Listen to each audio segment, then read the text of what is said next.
Comenzamos la comisión. En el día de hoy, nosotros como tabla, obviamente lo que queremos es iniciar el estudio de la moción del proyecto de ley que hemos presentado sobre eficiencia hídrica, adaptación al cambio climático.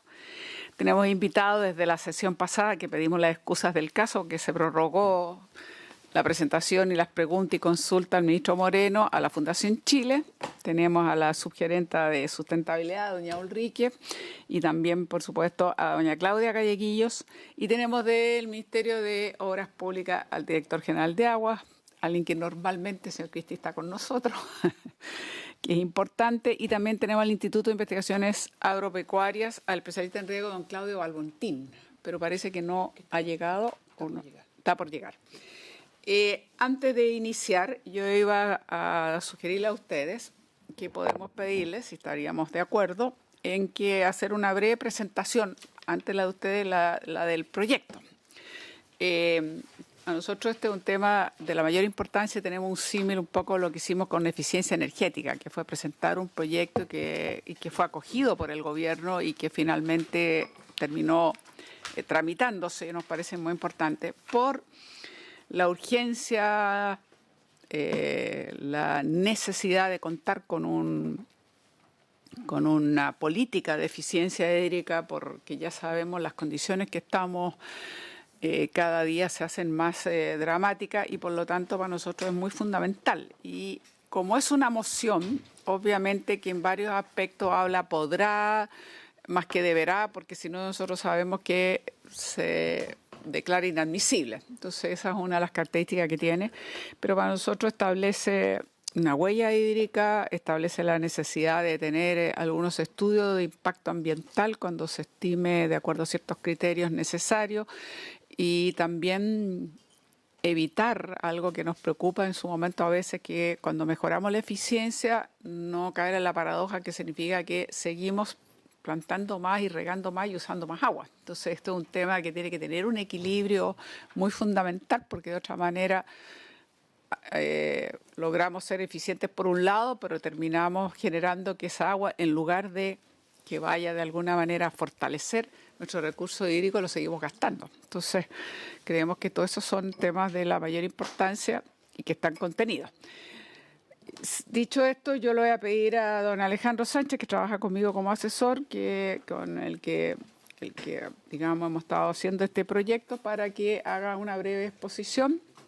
Alejandro, por favor. Y después, por supuesto, vamos a partir con la Fundación Chile, a quienes postergamos la vez pasada, con las excusas del caso, y después el director general de Aguas.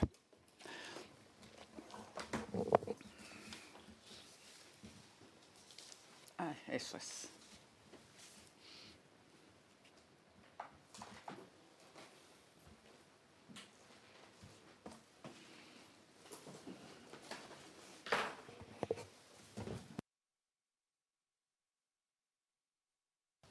Gracias. Voy a hacer la presentación del proyecto de ley, que en realidad la presentación es revisar brevemente el texto, pero explicar cuál es la razón del texto, por qué se tomaron algunas decisiones, para que eso pueda orientar después la discusión legislativa con mayor propiedad.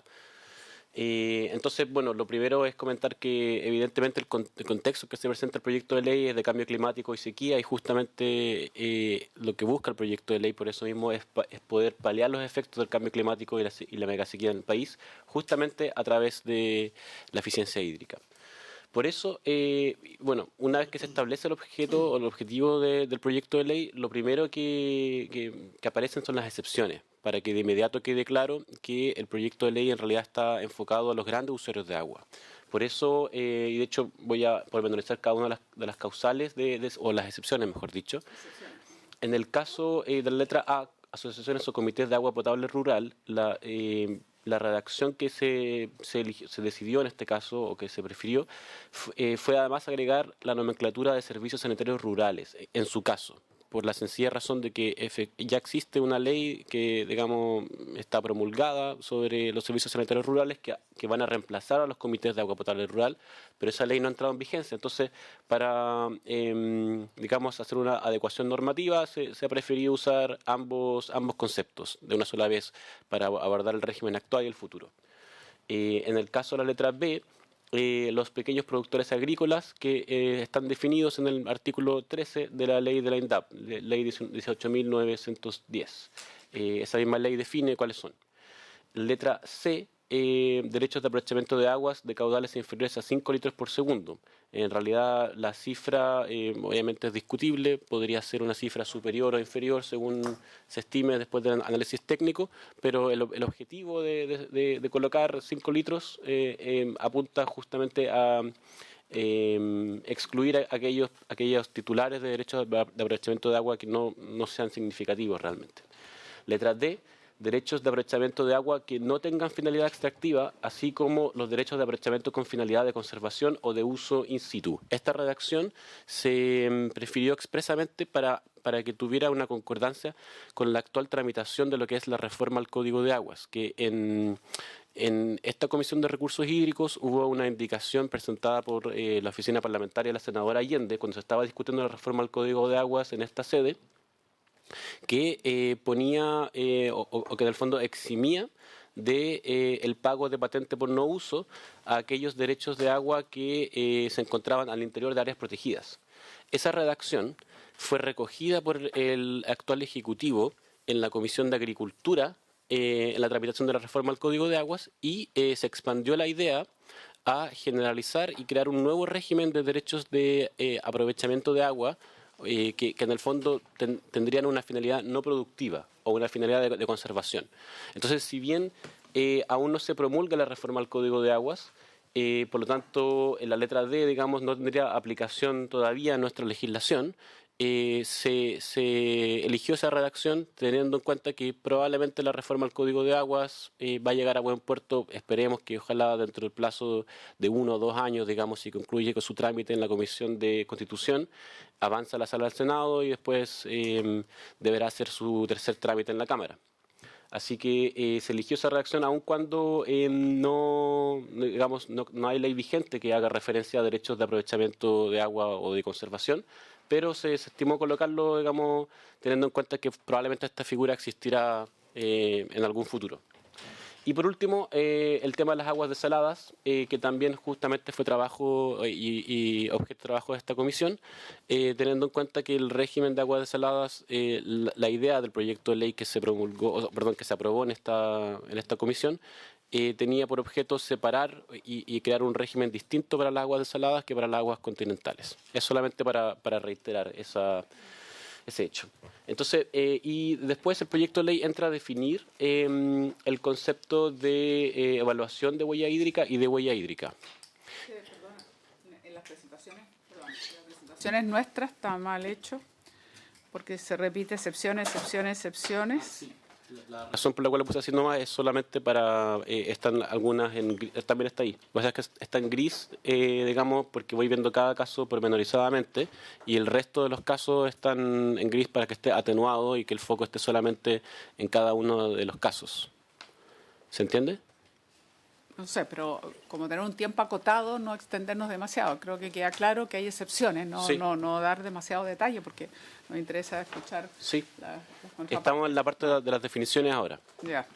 Esas dos definiciones se colocaron en la Ley de Bases de Medio Ambiente. La razón por la cual se eligió ese cuerpo normativo y no otro es porque posteriormente el proyecto de ley coloca o echa mano al el concepto de evaluación de huella del agua y la incorpora directamente en las evaluaciones de impacto ambiental. Esa es la razón por la cual se eligió colocar las definiciones en ese cuerpo normativo. Después, en la diapositiva que habla de planes y sistemas de eficiencia hídrica, se especifica que las organizaciones de usuarios del agua y comunidades de aguas y los beneficiarios de bonificación obtenida por la ley 18.450, que aprueba normas para el fomento de la inversión privada en obras de riego y drenaje, podrán, y aquí está lo que decía la senadora Allende, que en el fondo se eligió esa palabra, pero en estricto rigor, si es que sería ideal que el proyecto debiera decir deberá.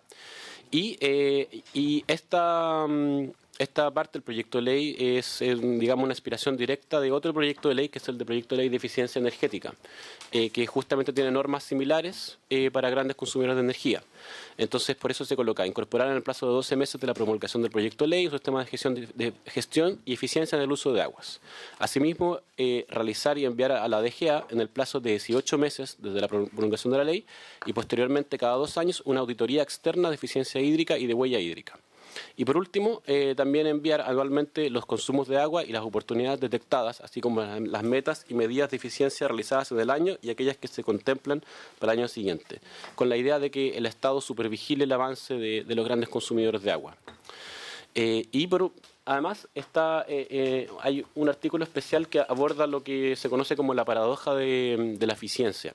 Lo que ocurre muchas veces es que aquellos titulares de derecho de aprovechamiento de agua que reciben algún tipo de bonificación del Estado para poder aumentar su eficiencia hídrica, efectivamente logran hacerlo, pero lo que termina sucediendo es que en vez de, digamos, ahorrar el agua, el efecto que se produce es que aumentan la cantidad de riego. O sea, plantan más y riegan más. Por lo tanto, al final se termina consumiendo más agua, producto de la eficiencia hídrica. Y justamente para evitar eso es que se coloca una norma que indica que cuando se recibe una bonificación del Estado a través de la ley de riego, se tiene que restituir al respectivo curso o cauce un porcentaje. Por lo menos el 25% de la ganancia en caudal que se produzca por la eficiencia hídrica. Para justamente evitar la paradoja de la eficiencia. Ahora, el porcentaje obviamente es discutible, pero se colocó como un puntapié inicial para la discusión. Y luego está todo el tema de estándares de eficiencia hídrica, que en realidad, ahí está el detalle, podrán verlo, pero a lo que apunta esa norma es a que Chile comienza a tener un sistema de certificación en torno a los productos que exportamos, los productos que se transan en el país, y estos pueden ser de variado tipo, pueden ser muy diferentes. Por ejemplo, los productos pueden ser, o sea, la idea es que hayan sellos que sean reconocidos nacional e internacionalmente. Y pueden ser también edificios, construcciones, artefactos, diferentes tipos de productos. Así como ya existe, por ejemplo, una etiqueta asociada a la eficiencia energética, por ejemplo, los refrigeradores, que es muy conocida, o televisores, también lo mismo podría existir respecto de otros artefactos domésticos. Y aquí obviamente la redacción que se eligió es aquella que permitía sortear la inadmisibilidad, por eso aparece que en el fondo son los productores quienes pueden solicitar a la Agencia de Sustentabilidad y Cambio Climático el desarrollo de estos indicadores, o bien un grupo de también 100 ciudadanos. Hay una especie de iniciativa popular también que permite el proyecto de ley para que pueda la ciudadanía solicitar estos sellos en los casos que no existen. Y también, obviamente, es discutible si es que la Agencia de Sustentabilidad de Cambio Climático es la indicada para efectuar estos sellos o no. Obviamente podría ser otra institución del Estado, podría ser incluso hasta la DGA.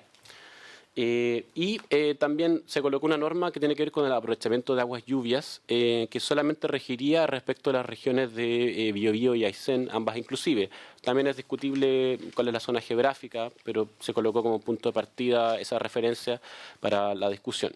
Y la norma indica que las industrias o instalaciones superiores a 5.000 metros cuadrados deberán contar con sistemas de captación y almacenamiento de aguas lluvias para fines productivos o riego de áreas verdes, sistemas de manejo de escorrentía para efectos de evitar la descarga de aguas lluvias en el alcantarillado y que se pueda aprovecharse esa agua de alguna forma útil.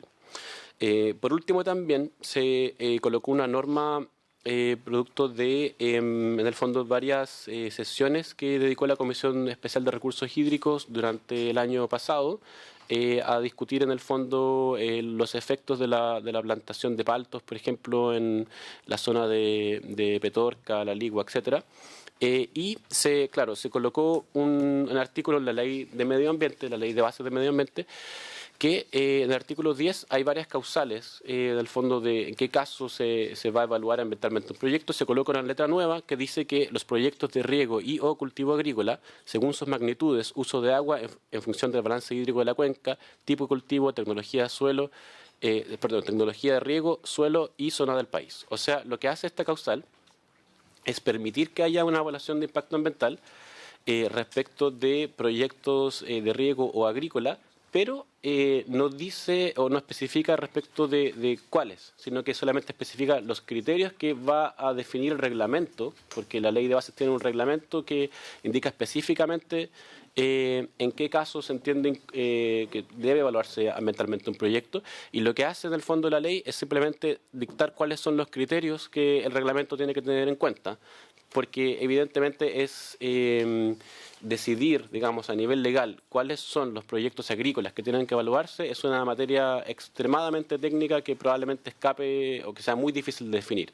Entonces, lo que hace el proyecto de ley es solamente definir cuáles son los criterios para que posteriormente el Ejecutivo, a través del reglamento, pueda definir cuáles son aquellos proyectos agrícolas que, en base a estos criterios, deberán evaluarse ambientalmente. Como les comentaba anteriormente, como se había definido el concepto de huella hídrica en el artículo 12, letra D de la ley de bases, que habla acerca de cómo se hace la evaluación ambiental, especifica que se debe evaluar también en la evaluación de impacto ambiental de los proyectos un aspecto crucial, que es la huella del agua, que ya fue definida, así como también los límites de consumo de agua y las metas de eficiencia del mismo proyecto. Esos son 3 aspectos que deberían incluirse en la evaluación ambiental de proyectos. Eso sería todo, señora presidenta.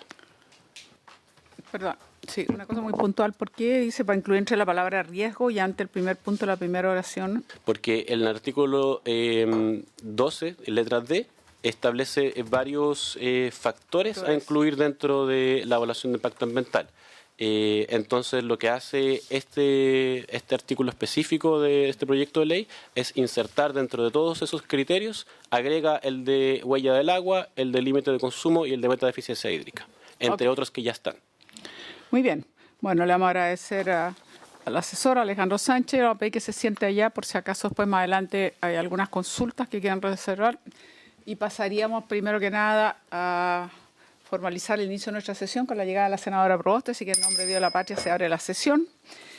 En segundo lugar, como ya habíamos señalado, le damos la palabra a la Fundación Chile. No sé si Ulrike o Claudia van a comenzar. Ulrike, muy bien. Entonces, Ulrike Project, para que esta vez sí podamos escuchar a la Fundación Chile. Muchas gracias, presidente. Muchas gracias por la invitación, por el espacio para poder presentar la visión de la Fundación Chile respecto del proyecto de ley y la temática en general de eficiencia hídrica. Nosotros, voy a esperar ahí que se ponga en modo presentación. Sí, pero si se pone, a ver.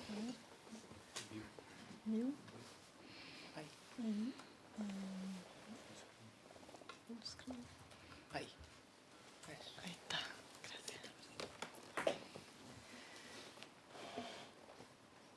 Bueno, hemos visto la situación hídrica en la que estamos. La verdad está bastante complicada la situación, ¿cierto? A nivel nacional estamos con una sequía muy importante el año pasado, una escasez hídrica, un nuevo escenario bastante estructural.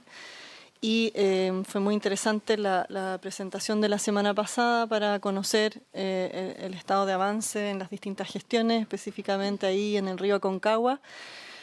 Al respecto, bueno, y como solamente como mostrar un ejemplo, se habló sobre las aguas subterráneas, ¿cierto?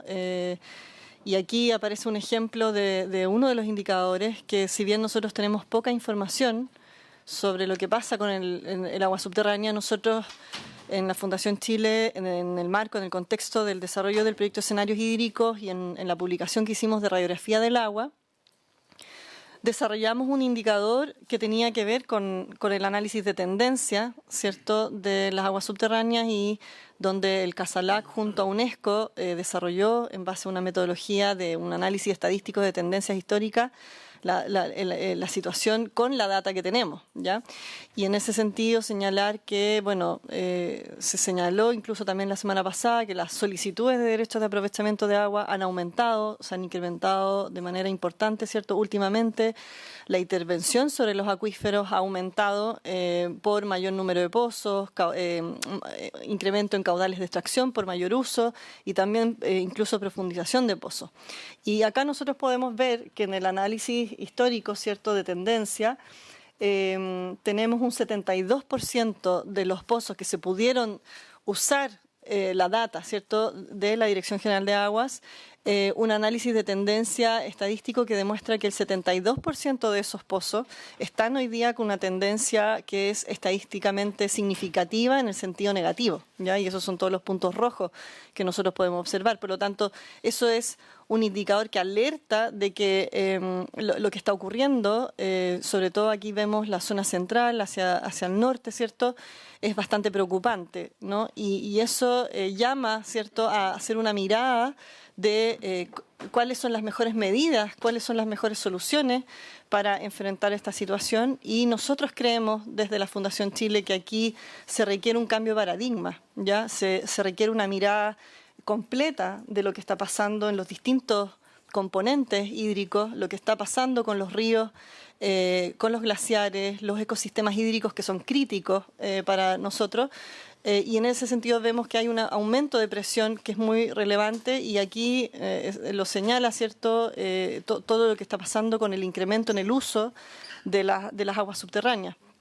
Perdón, ¿podría especificar más lo que llamamos una tendencia negativa para ser bien precisa? Cuando uno hace un análisis histórico de las datas de los niveles de pozos, se hace un análisis de tendencia en cuanto a el nivel del pozo y si ese nivel de pozo en el tiempo va hacia una baja o se mantiene en el tiempo o aumenta, ¿ya?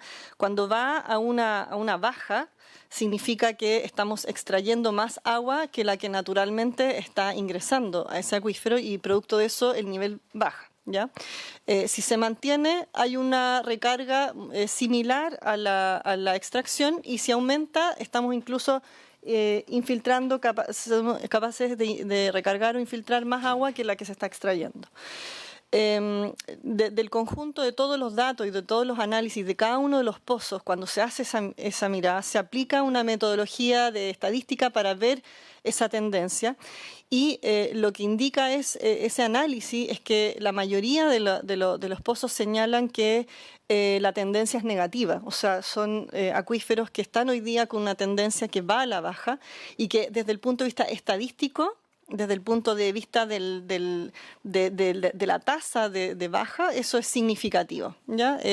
Toda la metodología de análisis está señalada, es bastante compleja, es de modelaciones que aplica el CASALAC y UNESCO y están señaladas y especificadas en el informe de la radiografía del agua.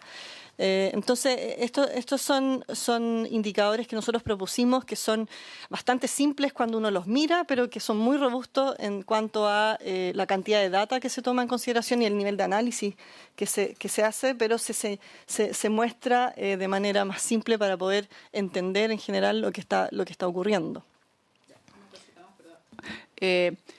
Según más a la derecha el gráfico, los círculos en blanco es sin información. Y según lo que uno ve aquí, o yo estoy equivocada en este dibujo, pero veo que la región de Valparaíso, a diferencia de lo que ocurre, por ejemplo, con la región de Atacama e incluso de Coquimbo, la mayor parte no hay información. Entonces, a mí me llama mucho la atención porque estamos hablando de una de las zonas que tiene una de las graves déficits y tiene declaración de escasez hídrica prácticamente la región completa y no aparece información. ¿Qué explicación hay? O si coinciden con lo que yo estoy diciendo, o estoy equivocada, pero... Sí. Lo que ocurre acá es que... Hay 891 pozos sin información de acuerdo a esta... Exactamente, o sea, los 891 pozos que están en blanco son pozos que no cuentan con la cantidad de data, número de datos suficientes para poder hacer el ejercicio estadístico, ¿ya? O sea, se exigía que por lo menos existieran 4 a 5 datos por año en ese pozo para poder, y en un periodo de tiempo al menos de 10 años, ¿ya? Hay pozos que tienen menos número de muestras tomadas, ¿ya?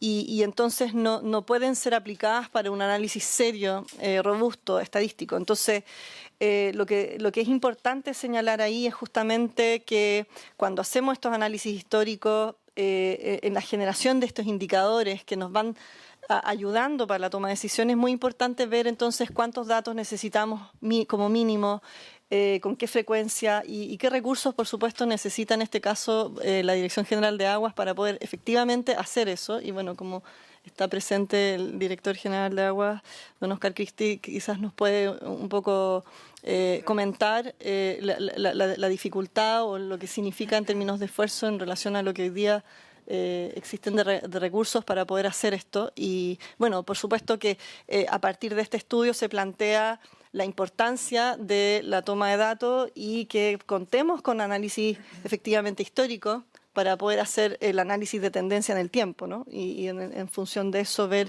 la tendencia histórica. Tema para después, don Oscar. ¿Es obligatorio? ¿Fiscaliza la Dirección General de Agua? ¿Es la Dirección General de Agua la que tiene que establecer las normas de la regularidad con que debe hacerse? Porque es bien importante lo que se nos está señalando, para que después nos conteste, por favor. Bueno, a partir de todo el análisis y todo el trabajo que se ha venido desarrollando en el contexto de escenarios hídricos 2030, que es una iniciativa multisectorial donde participan muchas instituciones públicas, privadas, del sector académico, del sector de organizaciones que representan ONG y sociedad civil, se llegó a una gran como conclusión respecto de qué manera nosotros necesitamos enfrentar la situación de la escasez hídrica a nivel nacional, planteando una transición hídrica, un real cambio de paradigma, pensamos nosotros, y que señala que hay 4 ejes que son fundamentales, donde a nivel central tenemos el eje de gestión e institucionalidad del agua, donde se necesita la definición de una institucionalidad hídrica a nivel nacional, ¿cierto?, con una gestión integrada de recursos hídricos a nivel de las cuencas en los territorios, con sistemas de información adecuados, y que ese liderazgo se requiere para una mirada sistémica completa y poder entender, porque el agua, lo que necesitamos entender es que es un tema transversal con distintos usos, ¿cierto? El uso humano, el uso de los ecosistemas para sostener toda nuestra actividad y también la actividad productiva. Pero hoy día la fragmentación que tenemos en la institucionalidad genera miradas desde cada perspectiva, y entonces no tenemos la mirada completa, entonces difícilmente vamos a poder proponer soluciones que también den respuesta a la complejidad del problema que estamos enfrentando. Entonces, ese es un primer eje que es fundamental y donde el énfasis, por ejemplo, en la gestión integrada de recursos hídricos por cuenca es algo bastante relevante a señalar, porque nosotros hoy día una de las metas ODS, el ODS 6.5, señala la necesidad de la implementación de la gestión integrada de recursos hídricos a nivel de las cuencas y, en casos que proceda, también a nivel transfronterizo. Y nosotros no hemos visto un avance significativo en eso, ¿ya?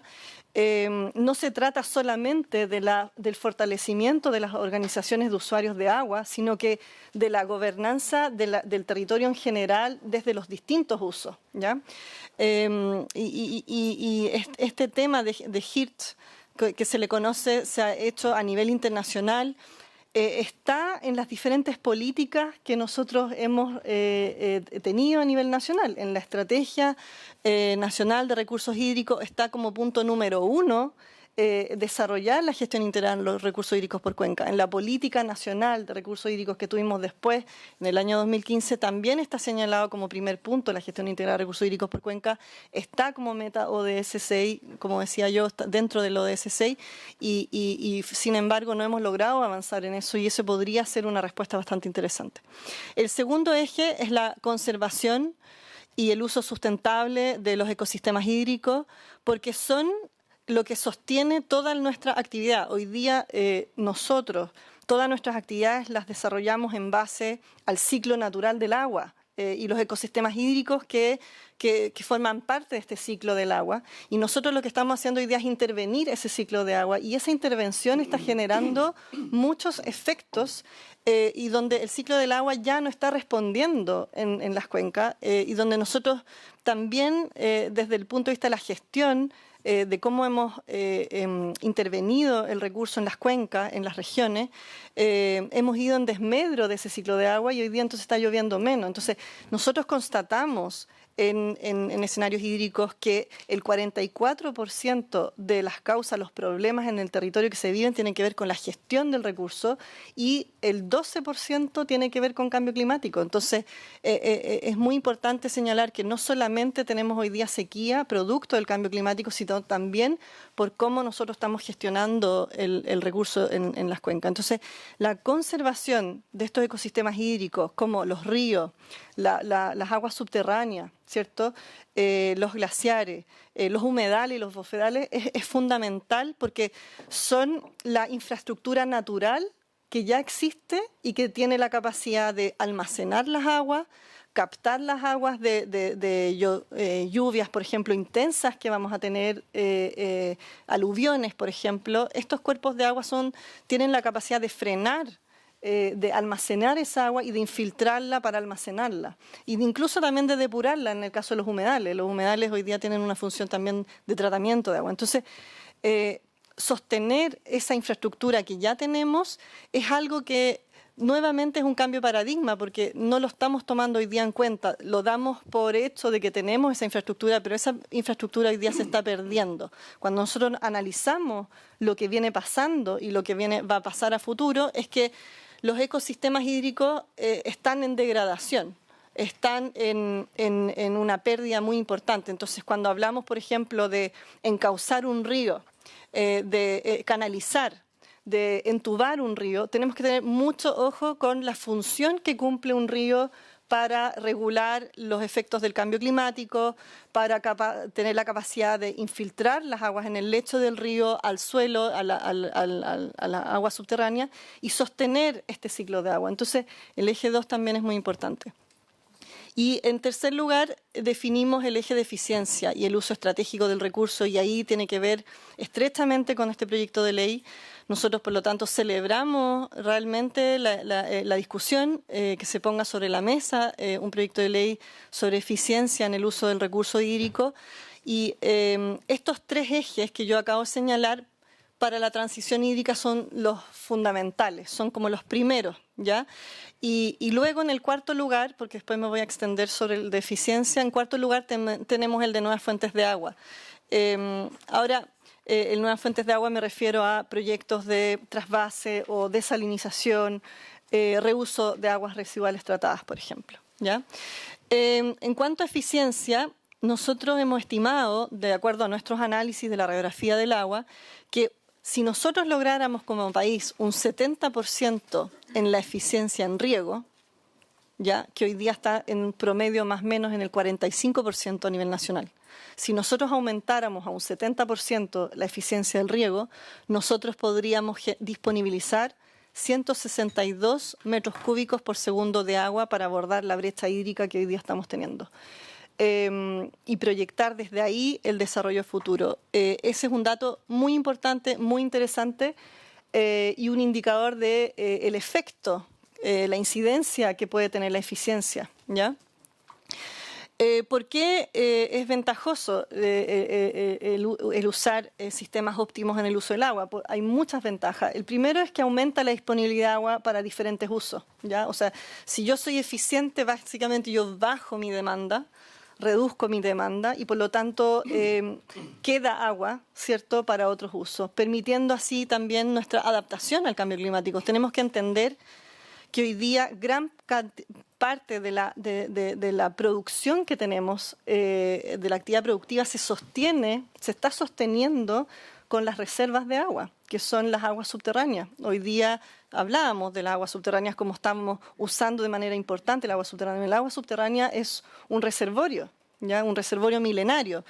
Y entonces nosotros necesitamos pensar de cómo usar menos aguas para sostener estos reservorios en el tiempo, porque si acabamos con ellos, luego no vamos a sostenernos solamente con el agua lluvia, y sabemos que por efecto de cambio climático eso va a ser cada vez menos. Entonces, significa la eficiencia disminuir la demanda y adaptarnos al proceso de cambio climático que está viviendo nuestro país. Significa también poder conservar los ecosistemas que sostienen nuestro ciclo natural de agua, ¿ya? Permite disminuir la contaminación difusa, ¿ya? ¿Por qué? Porque al agregar una cantidad óptima de agua al cultivo, yo evito el arrastre de fertilizantes, de agroquímicos en el suelo que pueden llegar a infiltrar las napas. Entonces, cuando yo agrego la cantidad óptima solamente para el requerimiento de ese cultivo, ¿ya? Yo evito el arrastre, es que mucha agua drene el suelo y arrastre todos estos agroquímicos, por ejemplo. Entonces, minimiza esa contaminación difusa, que es algo muy relevante y que está pasando mucho, que los cuerpos de agua se están contaminando y hay un problema de calidad. Vamos a tener un problema de calidad, es un tema emergente que se ha estado señalizando en distintos estudios. Luego, permite mayor valor agregado a productos de exportación. Cada vez más los países, los mercados de exportación están siendo más exigentes con cómo se están usando el recurso hídrico. Están pidiendo ciertos etiquetados o temas de huella hídrica, huella de agua, ¿cierto? Entonces, mejorar nuestros estándares permite también agregar valor a nuestros productos. Y un tema muy importante es que evita el sobredimensionamiento de obras para nuevas fuentes de agua. Este es un tema muy relevante. Las nuevas fuentes de agua, cuando hablamos de trasvase o hablamos de desalinización o hablamos de otras nuevas fuentes de agua, pasa que esas muchas veces son caras, son lentas de implementación y generan también externalidades ambientales y sociales que a veces son negativas y que nosotros tenemos que mitigar. Entonces, si nosotros partimos por las nuevas fuentes de agua, es como que estamos haciendo el trabajo de la gestión al revés, ¿ya? Cuando nosotros debiésemos partir por los primeros 3 ejes. Entonces, al hacer eficiencia en el uso del recurso y disminuir la demanda, también evitamos sobredimensionar la cantidad de plantas de desalinización, por ejemplo, o la cantidad de embalse, o la cantidad de trasvases que necesitaríamos. Y eso es algo muy importante. Ahora, la falla que hemos visto es que hasta ahora la falta de incentivos y regulaciones adecuados ha impedido que la eficiencia que ya hemos vivido en nuestro país, que han habido esfuerzos de hacer eficiencia en el riego, por ejemplo, no se haya traducido en un ahorro de agua para el sistema efectivamente, sino que ese ahorro de agua se ha ido en general a aumentar superficie de riego. Entonces, y eso tiene que ver con una falta de incentivos adecuados para que ese ahorro efectivamente se vaya al sistema, ¿ya? Acá esta estimación que nosotros hicimos, aquí ustedes pueden ver, estos son datos de la radiografía del agua sobre el requerimiento de agua de los cultivos a nivel regional. Nosotros tenemos ahí los requerimientos, las captaciones totales de agua y las devoluciones. Y si nosotros miramos la tabla, la eficiencia actual que tenemos en los sistemas de riego, ¿ya? Y nosotros alcanzáramos este 70% de eficiencia, mencionar ahí que el estándar mundial, el mejor estándar es el 90% de eficiencia, ¿ya? Hoy día en Israel, por ejemplo, sobrepasa el 90% de eficiencia. Pero si nosotros solamente llegáramos a un 70%, sin ser demasiado exigentes al 90%, un simple ejercicio del 70%, ahí es donde nosotros podríamos llegar a ahorrar estos 162 metros cúbicos por segundo a nivel nacional, y ahí está el desglose por regiones en función de la eficiencia que existe. Y este dato es muy relevante porque si nosotros lográramos ese 70% de eficiencia, ¿qué significa? Significa que nosotros seguimos sosteniendo ese cultivo, ¿ya? O sea, eso no va en desmedro del desarrollo de la actividad agrícola, todo lo contrario, la sostiene. En algunos casos incluso aumenta la productividad de los cultivos cuando hacemos eficiencia en riego. Entonces, con esta eficiencia sostenemos la actividad actual. Podríamos nosotros, aquí de hecho en el cálculo, nosotros descontamos el caudal ecológico, descontamos un 20% para sostener caudal ecológico.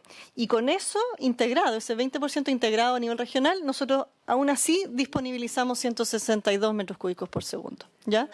¿Cómo mide la eficiencia? Hoy día la eficiencia está informada a través de los censos, ¿ya? A través de los censos agropecuarios, es información oficial. Y ahí yo quiero hacer un hincapié que toda esta estimación es en base a la información que tenemos del 2007, que es el último censo agropecuario. Nosotros, este año se proyecta hacer un nuevo censo y quiero indicar la importancia que tiene porque este censo y la data con la que estamos haciendo el ejercicio, lamentablemente es del 2007 y nosotros debiésemos tener censos agropecuarios frecuentes para poder ir actualizando el uso del agua, la eficiencia que estamos teniendo, para poder hacer buenos ejercicios, ¿no? Entonces, hacer énfasis en la importancia de que este año efectivamente se dé este censo que está planificado, entiendo, y que se pueda desarrollar para poder entonces actualizar muchos de los análisis que se están haciendo en el tema del agua.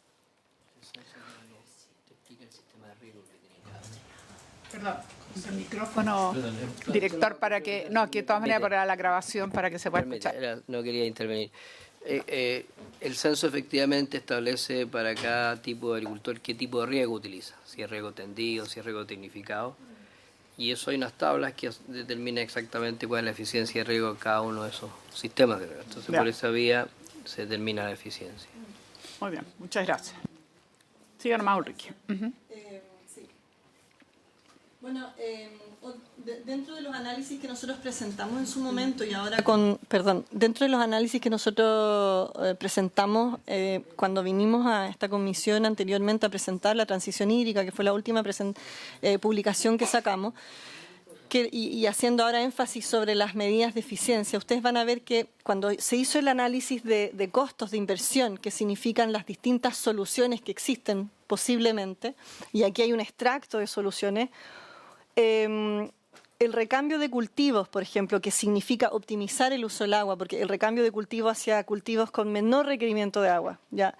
Y la tecnificación del riego son en general medidas de bajo costo, ¿ya? Comparativamente con otras alternativas. Si yo ese mismo ejercicio lo hago con el análisis regulatorio institucional de qué es lo que yo tengo desde el punto de vista regulatorio para poder implementar tecnificación de riego o recambio, aquí ustedes pueden ver que son todas las medidas de eficiencia, el recambio de cultivo, los cobertores e invernadero y tecnificación de riego son medidas de corto plazo porque dependen solamente del particular de implementarlos y ya está, digamos, están aprobados, existe legislación, digamos, y se pueden hacer. Entonces, eso es muy interesante, o sea, no tenemos que pasar por tremendos procesos legislativos en el sentido de implementar la solución, sí en el incentivo para implementarla, que es este proyecto de ley que se está haciendo entonces ahora, pero la solución misma tecnológica está a la mano y es de corto plazo, y por eso es que es tan atractivo también la eficiencia hídrica, ¿no? Como solución. El mismo análisis ocurre cuando hago el de externalidades ambientales. Cuando yo evalúo las diferentes soluciones que existen desde el punto de vista de qué externalidades ambientales generan, nuevamente las de riego generan externalidades positivas, ¿ya? Porque yo decía que, por ejemplo, disminuía la contaminación difusa. Al disminuir la contaminación difusa de las aguas subterráneas, de los suelos, yo logro entonces una externalidad positiva sobre el medio ambiente. El mismo hecho de generar ahorro de agua para el sistema también es una externalidad positiva porque ese ahorro de agua puede ir para cubrir los caudales ecológicos, para sostener el ecosistema y en el fondo suplir las necesidades del ecosistema.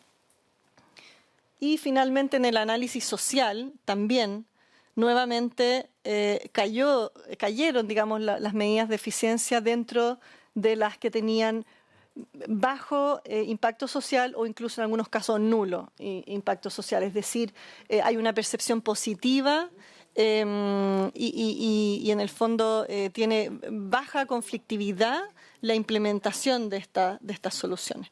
Entonces, eso es parte de los análisis. Un tema que nosotros hemos trabajado bastante para poder hacer eficiencia hídrica efectivamente es la huella de agua como herramienta. Nosotros en Fundación Chile venimos aplicando la medición de huella de agua y huella hídrica desde el año 2009. La huella de agua es una metodología que permite cuantificar el uso del agua específicamente para el desarrollo de un producto, de un proceso, ya en función del objetivo que uno tiene de análisis, permite la cuantificación. Y eso es súper importante, ¿por qué? Primero, porque permite evaluar con esa medición dónde están las brechas y dónde están las mejoras posibles, ¿ya? Focaliza en una medición objetiva, con data, ¿ya? Y permite establecer metas para las mejoras a nivel de los procesos productivos en las empresas, asegura la sostenibilidad del proceso al ser eficiente y tener una sistematización en el uso eficiente del recurso. Y, como había mencionado anteriormente, permite también disminuir la contaminación de las aguas. Desde la visión externa hacia la empresa, mejora la cantidad de información que podemos disponer sobre los usos de agua a nivel nacional, lo que puede ser de mucho interés para la problemática hídrica. Mejora la capacidad de los sectores para reportar uso. Cuando tienen cuestionamientos, por ejemplo, pueden reportar adecuadamente qué están haciendo en temas de cómo se usa y gestiona el recurso internamente. Ayuda también a establecer ciertas comparaciones para ver cómo están y que voy a mostrar un ejemplo específico de eso que es muy interesante en el caso de la cuenca del Copiapó. Y aumenta el reconocimiento de las empresas que aplican huella hídrica y mejoras como empresas sostenibles, ¿cierto? Sustentables, responsables, robustos en su actuar con la gestión del recurso. Ahora, aquí es el ejemplo. Nosotros fíjense, en el año 2010 aplicamos ya en la cuenca del río Copiapó una medición de huella de agua en 3 predios agrícolas, todas tecnificadas con riego por goteo, para ver cómo estaba la eficiencia en el uso del recurso. Y aquí hay una enseñanza muy importante de que cuando uno dice tenemos todo tecnificado o ya tecnificamos, que hay que ir más allá. Y la medición es muy importante. La medición y la contabilidad es muy importante porque nos dimos cuenta en este análisis que no necesariamente es eficiente el riego por el solo hecho de tener la tecnificación implementada. Entonces acá ustedes pueden ver una empresa, por ejemplo, agrícola, todas eran bastante grandes, todas tecnificadas, como decía. Aquí ustedes pueden ver el requerimiento de agua, que es la huella hídrica del proceso según los cultivos, todas las condiciones climáticas y de suelo de la zona. Y ustedes pueden ver en la línea verde esa huella hídrica, el requerimiento del cultivo, y en las barras azules es el riego real que se aplicaba, la cantidad de agua real que se estaba aplicando. Y aquí ustedes pueden ver que esta empresa, por ejemplo, tiene 77% de eficiencia. O sea, tiene ahí un delta que puede seguir mejorando. Como yo les decía, a nivel internacional, el 90% es como el estándar adecuado para un riego tecnificado. Aquí ustedes pueden ver una empresa que tenía un 34% de eficiencia con riego por goteo, es decir, había un sobreriego muy grande, a pesar de que el requerimiento era menor, había un sobreriego. Y eso tiene que ver con que el operador abre el gotero y lo deja funcionando muchas horas más de la que el cultivo necesita, básicamente. Este es un tema cultural, digamos, protocolo de riego, de cómo se maneja la técnica. Y acá ustedes pueden ver que nosotros encontramos a un predio agrícola que tenía un 92% de eficiencia, ¿ya? O sea, un muy buen estándar y de gestión. Nosotros fuimos a preguntar a este predio cómo ellos llegaban a ese estándar tan alto y nos decían que tenían un protocolo muy simple que aplicaban todos los días. O sea, a las 4 de la tarde el señor tomaba una calicata, un volumen de suelo, lo pesaba, lo secaba, en un horno muy simple y sacaba la humedad del suelo y con esa humedad él establecía el riego del día siguiente. Un protocolo muy fácil, muy simple, que se aplicaba diariamente y con eso él lograba este estándar internacional, digamos. Y esto fue muy interesante para compartir con las otras empresas para enseñarles entonces este protocolo y ver cómo pueden mejorar en el uso de la tecnificación del riego. Entonces, cuando evaluemos, es muy importante la medición, ¿ya? Por eso es que en este proyecto de ley se señala la medición de huella hídrica para poder tener la contabilidad. El indicador no puede ser si es que yo apliqué goteros o no, o la técnica X, sino que tiene que ir con la contabilidad detrás. Son muy importantes. Con esta lámina yo termino. Acá ustedes pueden ver, esto es lo que nosotros recogimos para el portafolio que desarrollamos de todas las opciones de soluciones que existen a nivel mundial. Uno de ellos tenía que ver con los incentivos justamente regulatorios, voluntarios para la eficiencia en el uso del riego en el sector productivo, y aquí nosotros nos encontramos con varios instrumentos, como por ejemplo la tarificación de extracciones de agua, generación de beneficios tributarios para quienes hacen un uso eficiente del recurso, creación de fondos públicos, instrumentos de fomento, de subsidios, créditos, descuentos, bonificaciones para quienes implementan eficiencia hídrica, estándares, certificaciones y sellos para premiar a quienes hacen un uso eficiente del recurso, el establecimiento de requisitos de eficiencia hídrica en evaluaciones ambientales, ¿ya? De proyectos agrícolas, mineros e industriales, que está señalado también aquí como propuesta, entiendo, en el proyecto de ley. También para quienes no ingresan al sistema de evaluación de impacto ambiental, o sea, quienes quedan excluidos por los indicadores que se exigen, digamos, para entrar a la evaluación ambiental, los que quedan excluidos, se exige igualmente planes de eficiencia, reportes de la empresa donde, por ejemplo, dice cuáles son las medidas que va a implementar y cuáles son los ahorros, ¿ya? Iniciativas de cooperación internacional para mercados de exportación donde los países se ponen de acuerdo en metas y mejoras, ¿ya? Y específicamente hay países que tienen muy buenas experiencias. Aquí hay algunos ejemplos, como en Francia, que el agua paga el agua, o sea, el uso del agua para el sector productivo tiene un costo, ¿ya? que se cobra, y ese pago sirve para luego sostener todo el sistema, o sea, la gestión del territorio, ¿ya? O sea, este pago por el uso es como cuando nosotros pagamos las contribuciones y eso permite, ¿cierto?, mantener,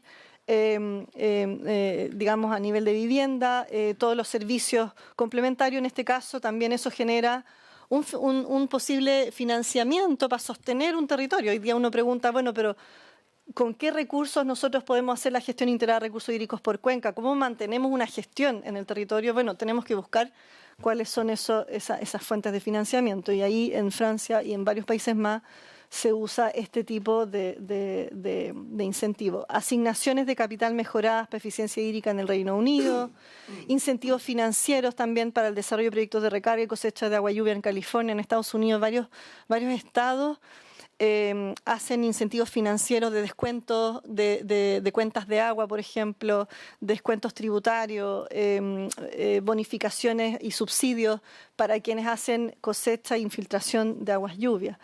En Singapur, por ejemplo, hay planes de manejo eficiente del agua donde se exige a todas las empresas que hagan estas mediciones, propuestas de medidas de mejora anualmente, y ellos exigen informes de las empresas con sus planes de eficiencia, y quienes, por ejemplo, disminuyan al menos un 10% de consumo. Además, existe un fondo que ayuda a las empresas para poder hacer las inversiones necesarias. Entonces, bueno, eso era lo que yo tenía un poco para comentar desde la experiencia que nosotros tenemos. No sé si Claudia quiere comentar algunos puntos específicos del proyecto de ley. Bien adecuado, si puede o quiere hacerlo. Ahí está. Sí. Muchas gracias, en todo caso, Ulrike, y después consultas, dudas, ahí vamos a hacerlo. Gracias. Muchas gracias por la oportunidad de tenernos acá.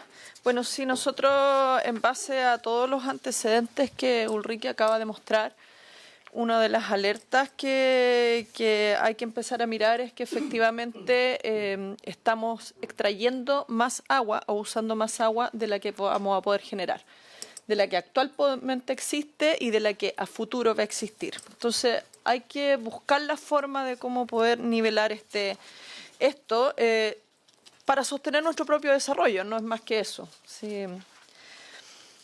Con respecto al proyecto de ley, les puedo mencionar que cuando se habla en el artículo 3 de las definiciones, tenemos la definición de huella de agua. Hay que contarles que existen diferentes metodologías, pero una de las metodologías que ya está aprobada y reconocida a nivel mundial para ponerlo en antecedentes, la 14.046, que es justamente la que hace medición de huella de agua para el sector de las empresas, para productos, para site, para todo. Y tiene indicadores que están evaluados y reconocidos a nivel internacional, la ISO 14.046. Por otro lado, en el artículo 5, donde habla de la restitución a la fuente de origen, ahí se habla de que si se reciben beneficios a través de la ley 18.450, se habla de una restitución del 25% de la ganancia, digamos, de agua. Sin embargo, aquí hay que tener en cuenta que nuestro gran desafío es cómo logramos detener la disminución de los acuíferos. Entonces, ¿qué pasa cuando con los antecedentes que tenemos, que ya sabemos que se están extrayendo cada vez más cantidad de agua desde acuíferos? El 25% de devolución hacia el acuífero es poco. Entonces, yo creo, o sea, la recomendación es que se evalúe efectivamente de cuánto, dependiendo del nivel del acuífero, cuánto es lo que realmente se requiere restituir en esa zona en específico y no dejarlo a un porcentaje que puede, en definitiva, deteriorar más el sistema. Y aquí, para poder hacer la restitución a los acuíferos, también hay que ligarlo a lo que es revisar el reglamento de la recarga de acuífero que tenemos a través de la DGA. También existen los sistemas de infiltración que no pasan por el reglamento, entonces ahí tenemos varios sistemas que se pueden ir analizando en profundidad. Respecto a los estándares y la certificación de eficiencia en el artículo 6, contarles un poco que aquí se está trabajando con la Agencia de Sustentabilidad de Cambio Climático, con la Dirección General de Agua y el Ministerio de Medio Ambiente en el certificado azul, que viene a través de un acuerdo de la Alianza del Pacífico. Entonces estamos trabajando con países de la Alianza del Pacífico para incentivar este certificado azul, que efectivamente el análisis jurídico ya realizado determina que la Agencia de Cambio Climático y Sustentabilidad es la única que en este momento tiene atribuciones para poder llevarlo a cabo. Sin embargo, se está generando que este mecanismo esté vinculado con el quehacer de la Dirección General de Agua y del Ministerio de Medio Ambiente. Eso se está trabajando durante este año y podemos hacer llegar la información que ustedes requieran al respecto. También hay un sello azul que se está impulsando por la SIS, por la Superintendencia de Servicios Sanitarios, que es justamente para todo lo que son o sea, todo lo que tiene que ver con uso de agua dentro de un hogar, sanitarios y cosas así. En el tema del artículo 7 del aprovechamiento de las aguas lluvias en zonas de mayor precipitación, ahí solamente se está hablando de poder hacer sistemas de captación y almacenamiento de agua lluvia. Aquí es bien interesante poder hablar también de los sistemas de infiltración. Hay sistemas de infiltración que son ancestrales, son de muy bajo costo y de alto impacto. Tenemos casos internacionales donde hay cuencas, pequeñas cuencas o microcuencas que se están sosteniendo con este tipo de sistemas, y es bien interesante aprovechar la agua lluvia a través de estos sistemas. Sí.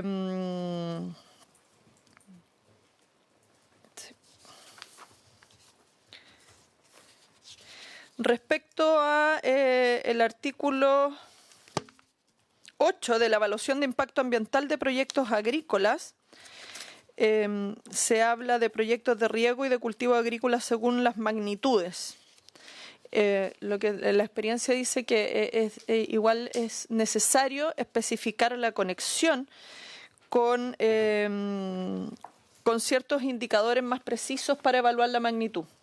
O sea, el dejarlo así puede tener mucha interpretación, y ahí la recomendación es evaluar un poquito ese concepto.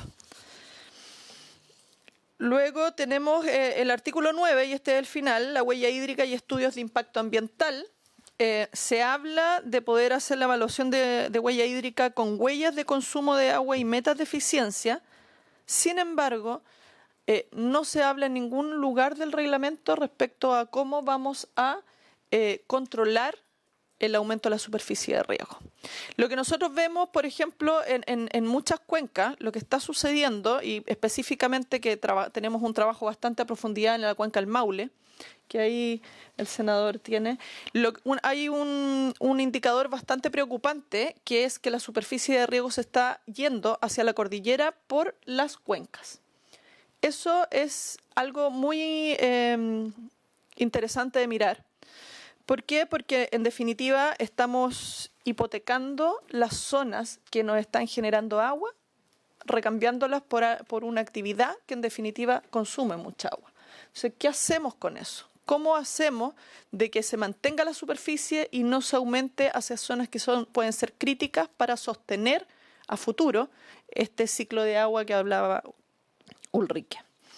Eso básicamente, y bueno, y lo que está sucediendo obviamente con la superficie, el aumento de superficie, es que se está haciendo recambio de cultivos, o sea, los cultivos se están cambiando por el bosque nativo, y lo otro que está sucediendo es que se están yendo hacia los cerros.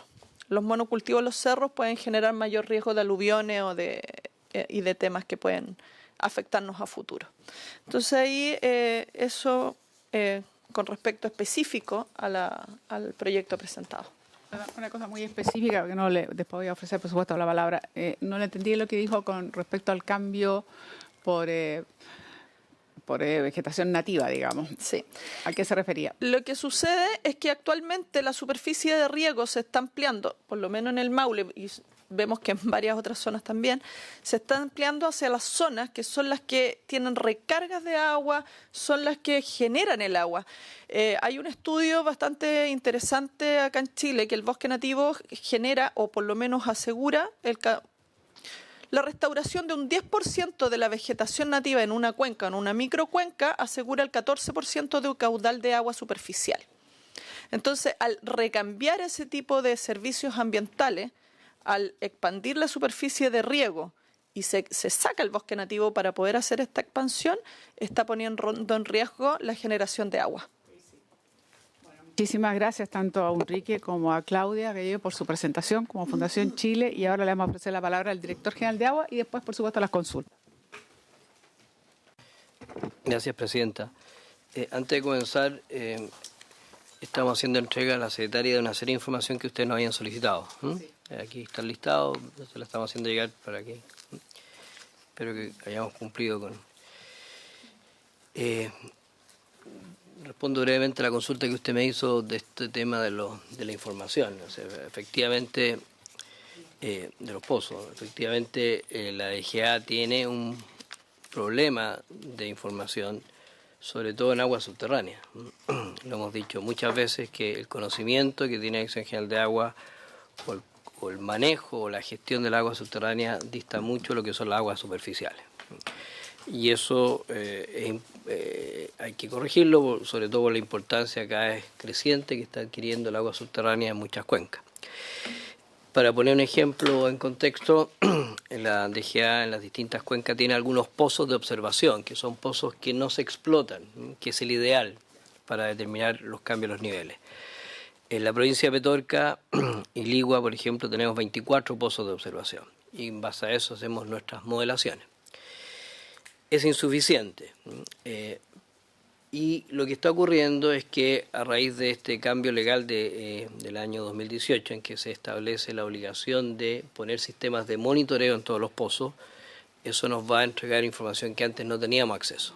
Entonces, de todos los pozos que hay en Petorca o Ligua, por ejemplo, ya esas personas han sido instruidas para instalar un sistema de medición de caudalímetro y también un sensor de niveles de los pozos, lo cual nos va a generar una información muy importante con la cual antes no contábamos.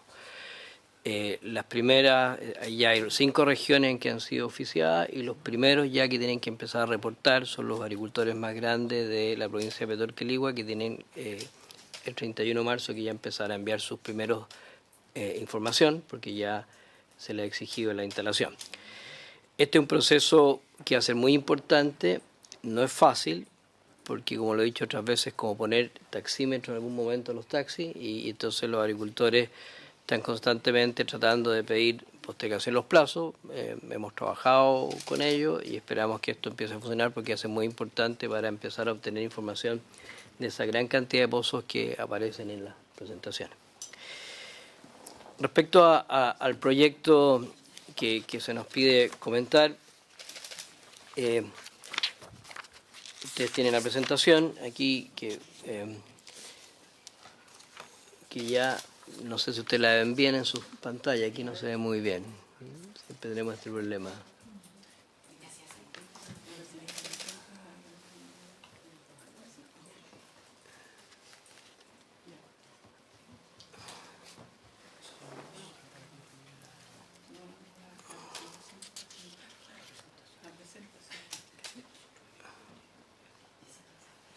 Ustedes la ven completa, yo la veo incompleta la pantalla. Ustedes siempre la ven mejor en su... Bien, a modo de introducción, nosotros vemos que en este proyecto hay 3 temas que se abordan. Uno es la evaluación ambiental. Hay temas relacionados con cómo introducir el concepto de huella en la evaluación ambiental y cómo introducir la obligación de evaluar ambientalmente proyectos de riego. Ese es un gran tema. El otro tema que se aprecia en el proyecto tiene que ver con la eficiencia hídrica, como la hemos entendido habitualmente, o huella hídrica, que por un lado tiene que ver con el sello, la certificación de eficiencia, y por otro lado tiene que ver con cómo mejorar la eficiencia en los sectores productivos. Y finalmente un tema relacionado con aguas lluvias. O sea, nos parece que quizás una de las cosas que el proyecto debería evaluar es si centrarse más en alguna de estos temas o mantenerlo como está. Lo segundo es que cuando hablamos de huella, en el proyecto se define un concepto de huella como una medida de impactos ambientales, y en otras partes cuando se está hablando de huella principalmente se está hablando de lo que la Fundación Chile presentó, que es la huella en términos de eficiencia, que son 2 conceptos que creo que sería bueno clarificar en el proyecto. Respecto ya al proyecto mismo, en lo que es modificación de la Ley de Bases General del Medio Ambiente, el concepto de huella, entendido como medida de impacto ambiental, viene a resumir lo que actualmente se hace en la evaluación de proyectos. La evaluación de proyectos se estima el impacto en un acuífero, se pide una modelación hidrogeológica, se ve cuál es la recarga, cuál es el impacto o el uso que ese proyecto va a tener, y se determina si hay o no un impacto significativo sobre, por ejemplo, un acuífero, o también se puede evaluar sobre algún bien ambiental, por ejemplo, si hay un impacto sobre alguna vega, que también se considera. De alguna manera, entonces, esos conceptos que están en la idea de huella están incorporados actualmente en la evaluación ambiental en lo que compete a la Dirección General de Agua. También en el proyecto se habla de que el sistema de evaluación ambiental debiese considerar la huella del agua, los límites de consumo de agua y metas de eficiencia. Entonces lo que se está proponiendo en este proyecto es que el sistema de evaluación ambiental no solo evalúe los impactos significativos, sino que también se le agrega una nueva función que tiene que ver con la eficiencia, entendida en la eficiencia en el uso del agua. Y es un tema que habría que evaluar porque podríamos tener el caso de un proyecto que no tiene impacto sobre el recurso y que por tanto pudiese ser aprobado, y la pregunta es cómo se incorpora dentro de esa aprobación o rechazo la eficiencia en el uso del agua. Entonces habría que ver cómo compatibilizamos el impacto con el concepto de eficiencia que estaríamos entregando al sistema de evaluación ambiental. También considerar que la medida de eficiencia, entendida como huella hídrica en los términos que presentó la Fundación Chile, es una medida que es compleja porque ya requiere el conocimiento de la matriz insumo-producto. O sea, requiere conocer bastante bien cuáles son los insumos para poder medir, y por eso, corríjanme ustedes, en general lo que están haciendo esta huella hídrica son más bien las grandes agrícolas o las empresas que conocen esos elementos. Hay un estudio que puede ser interesante en tener en cuenta, que es de la Dirección General de Agua del año 2016, está en la presentación, que hace una evaluación de la factibilidad de medir la huella hídrica en distintos escenarios, que puede ser interesante revisarlo en esta discusión. Después está la idea de someter al sistema de evaluación ambiental los proyectos de riego, cultivo agrícola. Pensamos que eso habría que evaluar cuáles son los beneficios, parecieran estar claros, habría que evaluar cuáles pueden ser los costos, Habría que evaluar si eso va a significar o no un retraso en proyectos de riego de la Dirección de Obra Hidráulica, o si la Dirección de Obra Hidráulica estaría exento de esto. Hay que recordar si la Dirección de Obra Hidráulica es dueña de aproximadamente el 33% de los derechos de agua, justamente para poder destinarlo a proyectos de riego, y es su función principal. Y tampoco especifica la magnitud de proyectos de riego cultivo que tendrían que estar sometidos a esta evaluación. Entendemos por la presentación que esto estaría habría que establecer un reglamento. Y cuando se está dejando fuera a los titulares de INDAP o a los dueños, a los titulares, a lo que se definen agricultores con menos de 2 hectáreas de riego básico, tener en cuenta que hay un universo bien importante que se está dejando fuera. Las estadísticas señalan que los agricultores con menos de 2 hectáreas de riego básico en la práctica puede significar 30, 40 hectáreas dependiendo del lugar del país, son 263.000 agricultores, el 90% del total de explotaciones del país. Entonces hay que evaluar si realmente hay que afinar o no las excepciones. Después, en materia de medidas para aumentar la eficiencia de riego propiamente tal, y aquí nos salimos de la idea de huella como una medición de impacto ambiental y estamos pensando en una huella como medida de cuán eficientemente se usa el agua. La Fundación Chile presentaba unas cifras que compartimos totalmente, señalaba que un aumento de la eficiencia de riego puede ser terriblemente significativo. Yo les quería complementar con un estudio que acaba de salir de año 2019, realizado por Orlando Acosta, que se llama Evaluación de Proyecto de una Carretera Hídrica Nacional Fase 1, que es un proyecto que se hizo en el contexto de Corfo, y ahí muestra que un resultado que es menos ambicioso, pero también importante, que basta con un 5% de incremento en la eficiencia de riego para que la disponibilidad de agua aumente en 30 metros cúbicos por segundo. Y para poner en contexto, los 26 embalses que se están planificando, asumiendo una regla de operación de que cada año entregan 1/3 del agua, aportarían 20 metros cúbicos por segundo. O sea, eso pone de manifiesto la importancia que tiene el incremento de la eficiencia de riego. Un 5%, no tan ambicioso como el promedio 50, 5, claro, 70 sería fantástico, pero ya con 5% lograríamos equiparar al aporte que hacen 26 embalses en un corto periodo, mucho más corto de tiempo. Por tanto, compartimos la importancia de este tema en cuanto al uso del agua. Ahora, también compartimos la idea de que, y lo hemos estado trabajando con la Comisión Nacional de Riego, ustedes recuerdan que la ley 18.450 vence en el próximo año, en diciembre del próximo año, y hay que renovarla, y hemos estado trabajando con ellos para justamente generar los incentivos o la fórmula de que el ahorro de agua que se benefician los agricultores a través de un programa, una inversión en riego tecnificado, de alguna manera quede disponible para otros usos, o vuelva al cauce. Y hemos estado trabajando en esa línea, y uno de los temas que requiere solución y que tendría que estar aquí incluido en este proyecto, si es que se avanza en este proyecto, es la forma en que esa devolución se puede hacer, si a través de una renuncia a derechos de agua o una devolución de agua al Estado. Hay un tema que hay que resolver.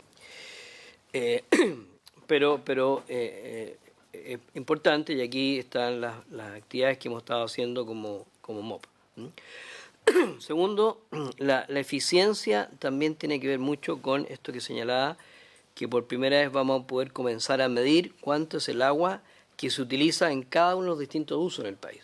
Hoy día nosotros tenemos los derechos que se han otorgado, los litros por segundo que se han otorgado, pero no puedo decir con exactitud cuánto el consumo. Cuando hablamos de que la agricultura ocupa el 72% del agua, es básicamente en función de los derechos que están entregados.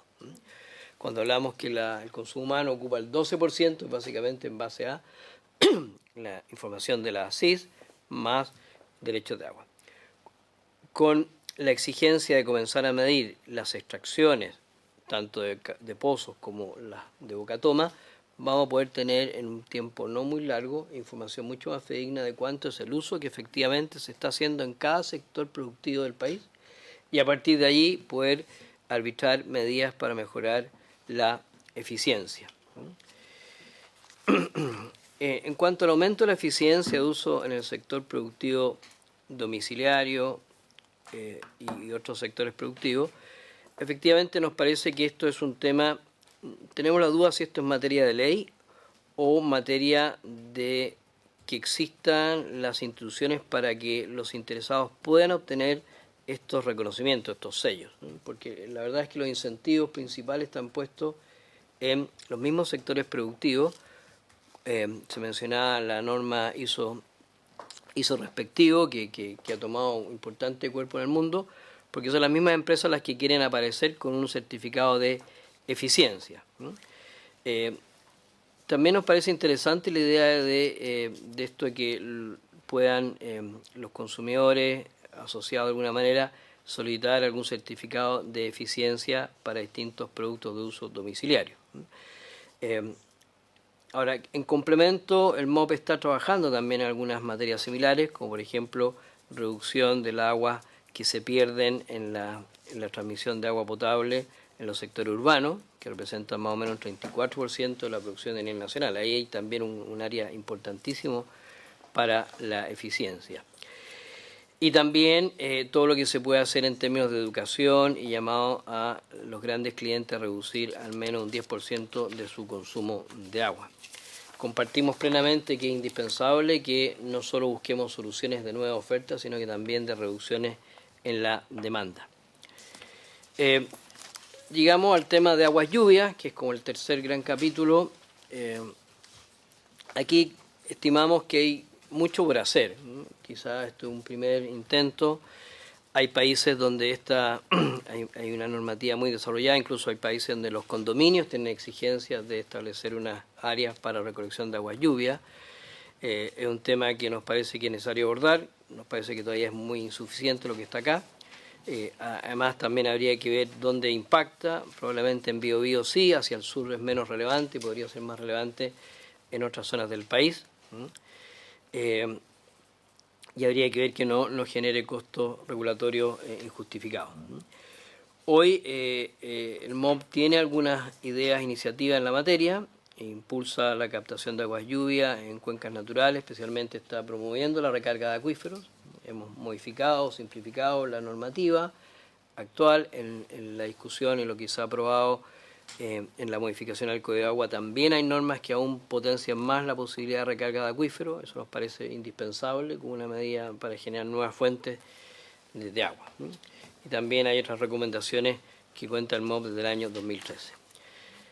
Si quisiéramos resumir lo que estamos diciendo aquí, en cuanto a comentarios generales, para efecto de tiempo, nos parece que el proyecto plantea sin duda materias que son muy relevantes, como la eficiencia hídrica, ¿no?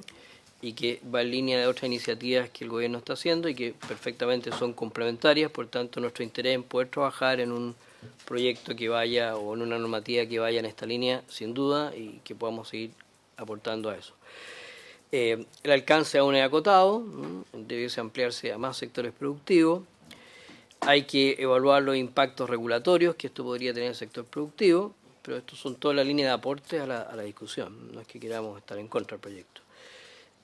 Sí nos parece que es necesario precisar que no hay una mezcla entre los procesos de evaluación ambiental y la medición de impactos con lo que entendemos con eficiencia de agua como uso de agua eficiente del agua, ¿no? Creo que ahí están áreas que se están confundiendo y que pueden enredar el proyecto.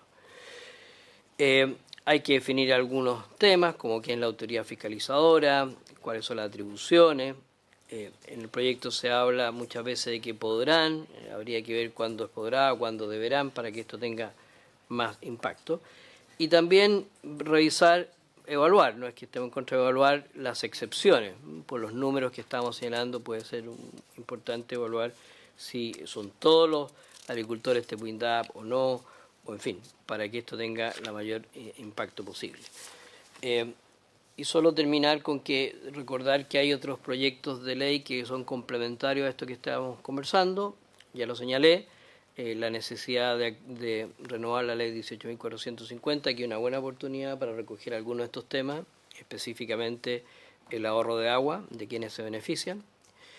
El proyecto de ley de servicios sanitarios, que está estableciendo metas para reducción de pérdidas, y la ley 21075, que es muy importante y que lamentablemente estamos aún esperando un reglamento que esperamos que pueda salir y que también eso va a significar un aporte en términos de disponibilidad de nuevas aguas. Y comentarles que en la Mesa Nacional del Agua, que constituyó el presidente de la República en octubre del año pasado, este tema también se ha hecho prioritario, junto con la planificación estratégica de Cuenca. Hay un capítulo, unas líneas especiales sobre la materia respecto a eficiencia hídrica y educación sobre el uso del agua. Y ahí está básicamente un punteo de los temas que se han abordado: eficiencia hídrica, calificación de tecnología y equipo en función de su eficiencia hídrica, tarifas por uso del agua, medición de mejora social, la tecnificación del riego, en fin, un largo listado de temas que están en la mesa y que van en la línea del proyecto. Por tanto, sin duda que como país yo creo que podemos llegar pronto a un acuerdo en una materia tan relevante. Habría que afinar bien cuál es la manera adecuada de hacerlo, pero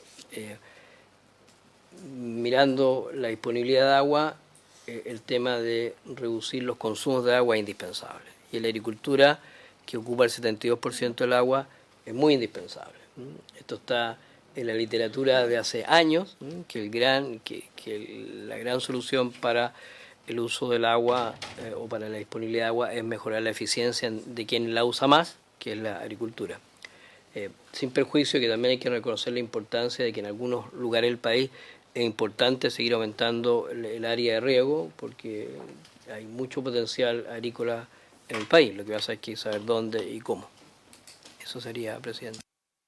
Muy bien, muchas gracias al director general de Agua. Le voy a ofrecer la palabra a los senadores y senadoras presentes, por un lado, y antes de ofrecerle la palabra, también hacer la observación que me parece que debiera haber un trabajo más conjunto, o sea, el gobierno debiera presentar algo que digamos, recoja en parte esta moción, porque obviamente nosotros decimos podrá y no deberá, porque sabemos que si no sería declarado inmediatamente inadmisible. Entonces lo deja en un grado de ambigüedad o de falta de precisión, que estamos conscientes de ello, pero eso es absolutamente solucionable en la medida que el Ejecutivo, digamos, pueda acoger parte de lo que estamos señalando como temas bien esenciales. Y algunas de las observaciones que tanto ustedes como la Fundación Chile han hecho, también creo que son de alto interés, porque mejorarían el proyecto, no cabe duda, y habría que ver el universo, efectivamente, habría que ver otras cosas que se presentaron acá que son interesantes. Y respecto a la huella del agua, una cosa es tema ambiental y otra cosa es la eficiencia propiamente tal del agua, que es bien interesante. Pero también recordar a esta comisión, yo creo que tenemos que ratificar el acuerdo, de que efectivamente debe volver a invitar al ministro, pero esta vez para que se refiera no al plan Aconcagua, sino que nos entregue los resultados hasta ahora de lo que ha sido la mesa del agua. Yo creo que es un tema más genérico y nosotros necesitamos como Comisión de Recursos Hídricos tener conciencia de cuáles son por lo menos las conclusiones preliminares a las cuales ha llegado la mesa del agua, así que lo habíamos acordado y ahora lo vamos a ratificar, porque yo creo que es fundamental para cualquier duda que tengamos, porque eso nos va a dar la idea de qué está pensando el gobierno. A mí me interesa mucho pensando en los 3 ejes que nos presentó la Fundación Chile, porque la falta de institucionalidad clara, por un lado, el tema de la gestión como un número sumamente importante, antes de, por decirlo de alguna manera, y un uso entonces más eficiente, antes de ponernos a sobredimensionar de manera un poco acelerada, que yo siento que el gobierno un poco lo ha hecho, que nos ha hablado desde el inicio de 26 embalses, y la verdad es que todavía no sabemos con detalle dónde, cuándo, cómo, etcétera. Cuando estamos diciendo que hay otras cosas que se pueden hacer en eficiencia de partida, incluso recuperar esa cantidad. Aquí está la exdirectora de la CICI, entiendo que nos puede perfectamente corroborar, pero si la cifra es lo que siempre se dice, que un 34% se pierde del agua, digamos, conducida por las empresas concesionarias, es una barbaridad. O sea, ya debiéramos estar hincado el diente de una manera mucho más drástica a este respecto y no permitir que esto siga ocurriendo, porque francamente es un derroche a un país que está en un severo estrés hídrico como estamos en este momento. Así que el acuerdo obviamente va a invitar al ministro a que nos presente las conclusiones de la mesa del agua, que es un tema muy importante. Segundo, que yo insisto que es muy importante la mirada que nos entrega la Fundación Chile, porque es más amplia. Nosotros no hemos logrado, a lo mejor cuando nos presente el ministro las conclusiones de la mesa del agua, a lo mejor lo vamos a entender mejor la mirada más integral, pero hasta ahora yo no la veo, porque siento eso, que estamos aceleradamente diciendo embalses por aquí, profundizar pozos por acá, y no veo como la mirada del conjunto con ejes ordenadores, como sí lo veo con mucha claridad lo que ha presentado la Fundación Chile, que además es la que ha propiciado este estudio, que es mucho más amplio y mucho más abarcador, obviamente, de lo que hemos conocido hasta ahora. Dicho todo eso, le ofrezco la palabra a senadora Proboste, después senador Castro. Creo que también la diputada, con mucho gusto, Girardi, no había pedido la palabra. Hay poco tiempo, así que vamos a tratar de ser breves. Muchas gracias, Presidenta. Bueno, agradecer también a Alejandro, que ha liderado este equipo de asesores y que en el día de hoy ha presentado ya formalmente el proyecto de eficiencia hídrica a la Fundación Chile y al director de la Dirección General de Aguas. A mí me gustaría hacer algunas consultas y pedir formalmente, Presidenta, dado que nos comentaba Claudia de la Fundación Chile que el certificado azul, que forma parte de los acuerdos de los países de la Alianza del Pacífico, le otorgan un rol tan relevante y exclusivo a la Agencia de Cambio Climático, preguntar formalmente a la Corfo cuál es quien dirige la Agencia de Cambio Climático, cuál es su régimen de jornada laboral, con especial énfasis en aquello, cuál es su régimen de jornada laboral, y que eso lo responda a la brevedad.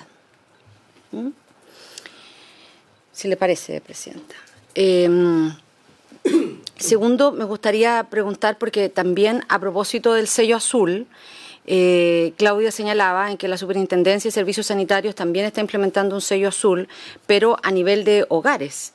Y más allá de lo que ha planteado el director general, que hizo alusión a una moción parlamentaria que se encuentra hace años tramitándose sin éxito, ¿cuáles son las medidas que la Superintendencia de Servicios Sanitarios ha implementado para establecer la eficiencia de la pérdida en las empresas sanitarias? Porque la verdad, cuando nosotros vemos un conjunto de campañas, por ejemplo, la campaña de eficiencia hídrica, y se le pide a las familias que hagan una serie de acciones, que está bien, pero el peso debe colocarse en donde existe una mayor pérdida del agua, que no es precisamente en los hogares, sino en la industria. Y de eso no se dice nada. Y respecto del servicio de la Superintendencia de Servicios Sanitarios, lo mismo, colocar el foco en el hogar. Está desatendiendo en donde se generan las mayores pérdidas, que es en la empresa.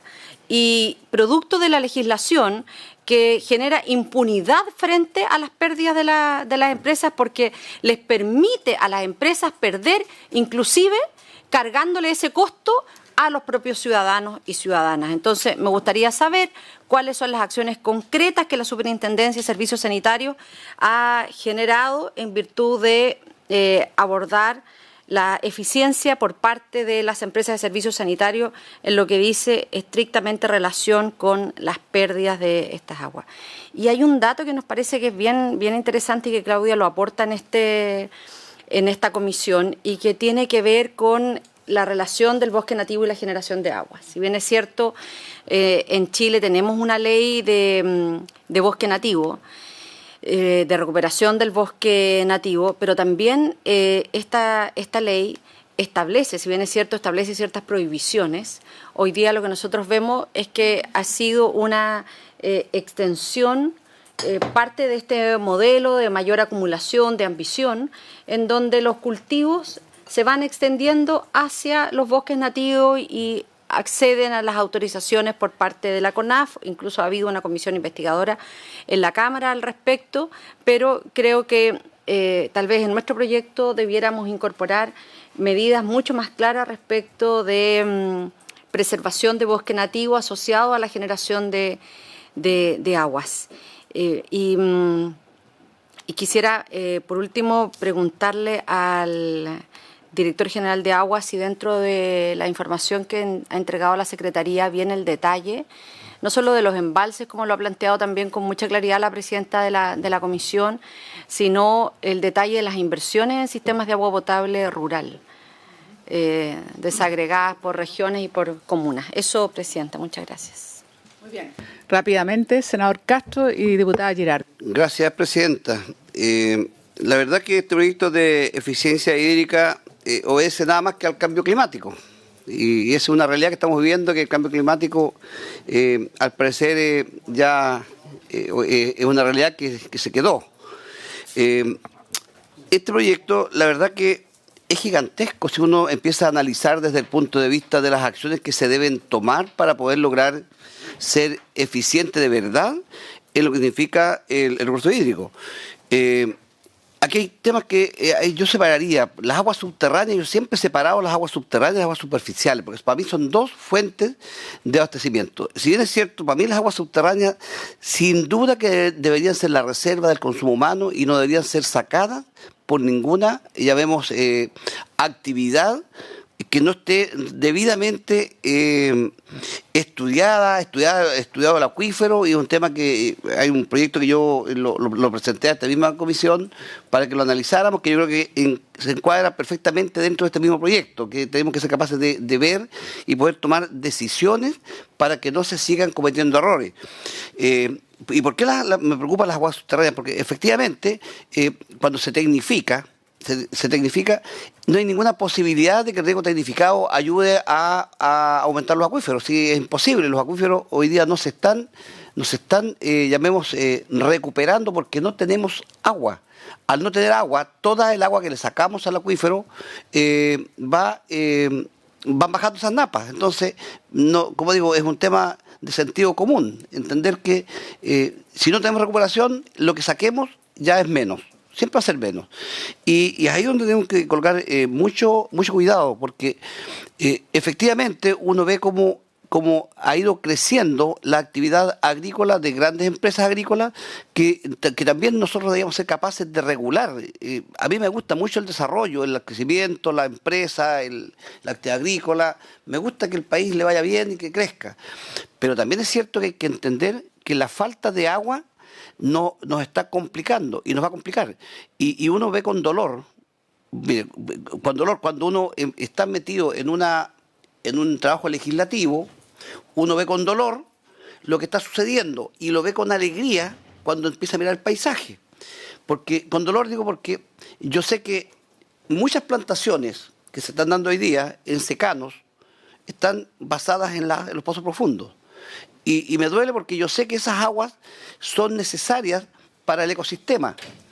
Y con alegría lo veo porque en el fondo veo que hay desarrollo agrícola y hay ganas del empresario de poder surgir, crecer y desarrollar el país. Pero yo creo que aquí vamos a tener que ver qué es primero.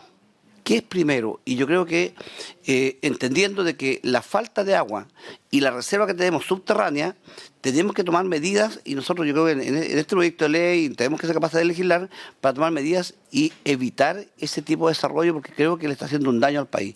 Y como ejemplo, pasamos siempre por ahí, yo soy muy observador de lo que pasa con los cerros cuando uno se va hacia Santiago. Y si ustedes ven esos cerros ya están grises. Eso significa que todos esos arbustos que tienen, yo creo que se están secando o están casi secos. A mí me encantaría subir caminando para ver en lo más alto y ver si realmente están secos o están a punto de morirse esos árboles.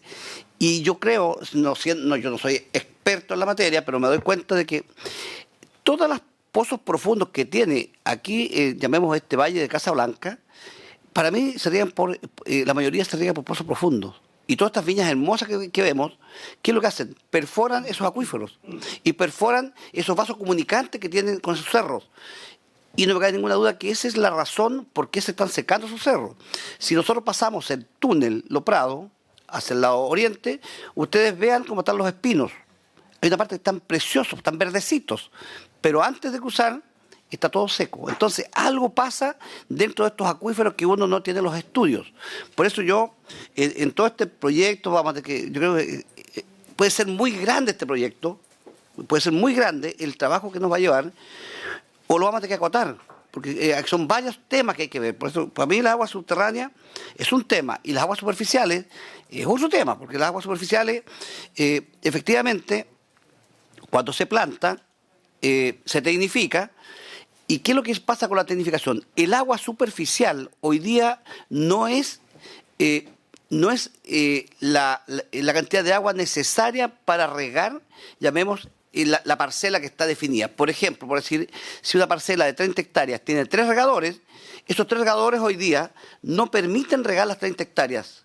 ¿Por qué? Porque hay falta de agua. O sea, los caudales que vienen a un 50%. Esa es una realidad que tenemos hoy día y en algunos casos a menos del 50%. Y hoy día, en marzo, están como al 30%. Entonces, esos 3 regadores no alcanzan a regar esas 30 hectáreas. Cuando se tecnifica, lo que hace es ser más eficiente y se puede llegar a regar las 30 hectáreas siempre cuando esté tecnificado. Son pocos los casos que se riegan las 30 hectáreas y el agua que sobra, como son campos cultivables, son parcelas, el agua va pasándole al vecino. Y el vecino, si está tecnificado, le pasa a otro vecino y de repente hay un vecino que no tiene tecnificación y usa esa agua y le permite a lo mejor regar a riego botado, como se llama. El riego botado permite, llamemos, llenar acuíferos, porque sin duda que el agua se va llamemos, como esponja, se va bajando. Pero la mayoría de los casos que está tecnificado no se permite.